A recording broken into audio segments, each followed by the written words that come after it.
Inilah dia cucuk udang saya yang dah siap Yang dah siap saya goreng. Tengok tu. Memang sangat menggiurkan. Rasa pun sangatlah sedap. Saya nak rasa sikit. Bismillahirrahmanirrahim. Sedap. Terasa masak manisnya. Cukup rasa kuah dia. Nak tahu macam mana cara pembuatannya? Jom ikuti saya terus.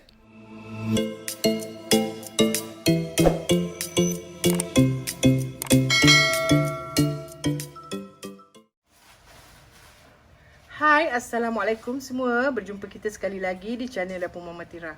Kali ni saya nak kongsikan macam mana nak buat cucuk udang Kebetulan kat rumah saya ada udang yang saiz sedang-sedang ni, comel-comel ni. So memang kalau buat cucuk udang memang sesuai. So jom kita tengok bahan-bahan buat cucuk udang style saya Saya gunakan lebih kurang 1 mangkuk udang sederhana besar yang saya dah buang kepala dan ekor, saya gunting je. 1 mangkuk toge yang dah disiang. 1 biji carrot yang saya dah sangat kasar. 1 TSP yeast saya akan hidupkan dia nanti dengan air suam. 1 batang lada merah besar saya potong dadu, serta 1 biji bawang besar juga saya potong dadu halus. Dan juga 1 mangkuk kecil daun kucai. Saya gunakan 5 cawan tepung gandum, 1 TSP serbuk kunyit, 1 TSP garam, dan juga saya gunakan 1 TSP serbuk Maggi cukup rasa. Jadi kita akan adunkan bahan-bahan ni. Tapi sebelum tu saya nak hidupkan saya punya yeast. Saya kacaukan dia dengan air panas, air suam.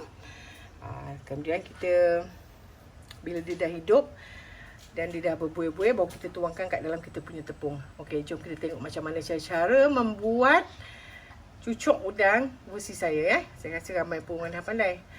Okey, kita tengok jom. Okey, saya dah nak mengadun. Okey, mula-mula kita masukkan kita punya yeast tadi yang saya dah hidupkan. Saya letakkan 1 sudu gula dengan air suam. Kemudian saya hidupkan saya punya yeast, kita tuangkan ke dalam kita punya tepung tadi. Kalau tak hidupkan pun boleh terus. Kemudian saya letakkan air yang lain ke dalam ni dan kita akan bancuhkan dia.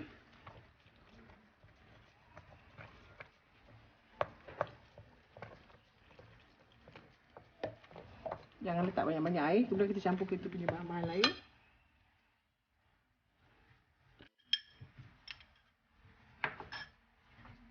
Kita letakkan carrot.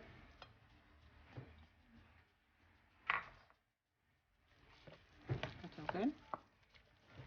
Dan saya akan tambahkan 1 sudu tepung beras untuk bagi dia sedikit crunchy.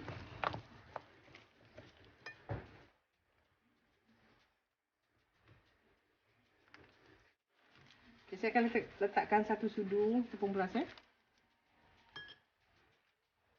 Dan kita letakkan sedikit air lagi. Jangan terlalu keras dan jangan terlalu lembek, agak-agak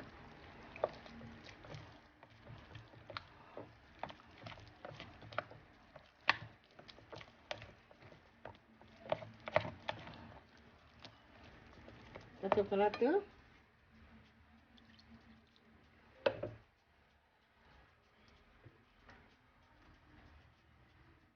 Letakkan toge dan juga daun kucai kita. Yang ni spesies daun kucai yang besar-besar ni. Dia ada lagi satu yang kecil-kecil. Dan saya akan letak juga 1 sudu kecil gula dekat dalam kita punya adonan ni. Tak suka tak payah.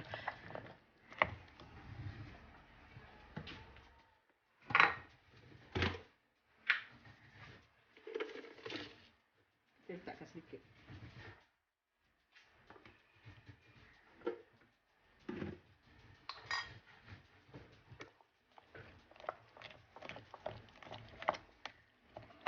Okay, kita akan peratkan adunan kita ni lebih kurang dalam setengah jam atau 40 minit. Kita tengok pada dia dah naik ke belum. Kalau dia dah macam dah berbuih dan macam dah naik, okey, kita boleh goreng kita punya ni. Masa kita goreng nanti baru kita letakkan udang di atas. Ini dah siap dah ni. Okay, kita rasalah apa yang kurang, lepas tu kita tambah dan kita akan perapkan dia. Okey, adonan jangan terlalu pekat dan jangan terlalu cair macam ni. Dia agak-agak dia jatuh. Tu. Macam tu cukup lah. Kemudian kita tutupkan dan kita tunggu selama lebih kurang setengah jam ya. Selepas kita perap setengah jam, dia dah naik. So, kita dah bolehlah mula menggorengkannya ya. Okey, mula-mula kita ambilkan senduk yang saiz macam ni atau apa-apa saiz yang kita suka. Kita panaskan minyak dan kita rendamkan senduk.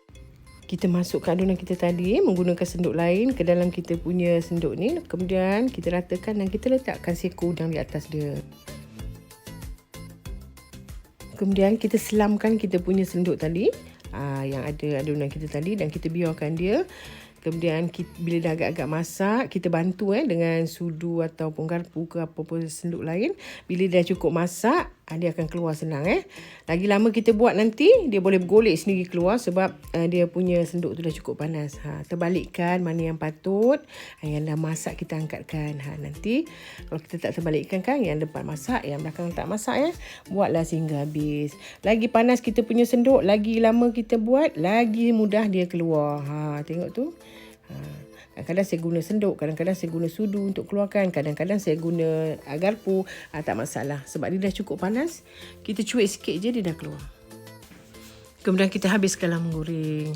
Step yang sama. Lagi lama kita buat lagi seronok lagi mudah. Baru kita tahu dia punya sakit dia, tips dia.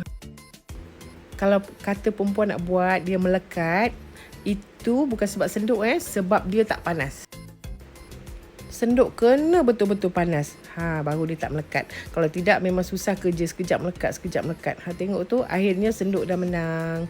Tengok banyak lah. Dia dah duduk tunggu dia Dia duduk tunggu yang lain tu diangkat. Akhirnya dia menang sebab dia dah cukup panas. Memang mudah buatnya kalau tahu tips-tips dia Okey, kemudian saya nak tunjukkan macam mana nak buat sos dia Okey, sos dia ni saya ambilkan 2 batang lada merah, 4 batang lada cili merah, kemudian 4 biji bawang putih, 1 mangkuk air asam pekat, gula Melaka, gula pasir, garam, Maggi cukup rasa dan air secukupnya Kemudian kita akan campurkan semua dan kita akan masak.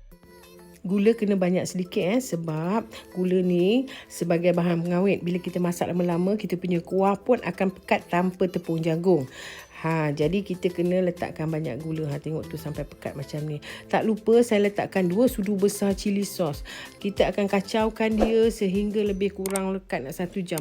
Lagi banyak kita masak, lagi lama proses kita untuk mengeringkan dia. Sebab saya ada campurkan lada blender juga lebih kurang dalam 3 sudu makan. Okey, siaplah sudah kuah kita. Tengok tu sangat menggiurkan kan.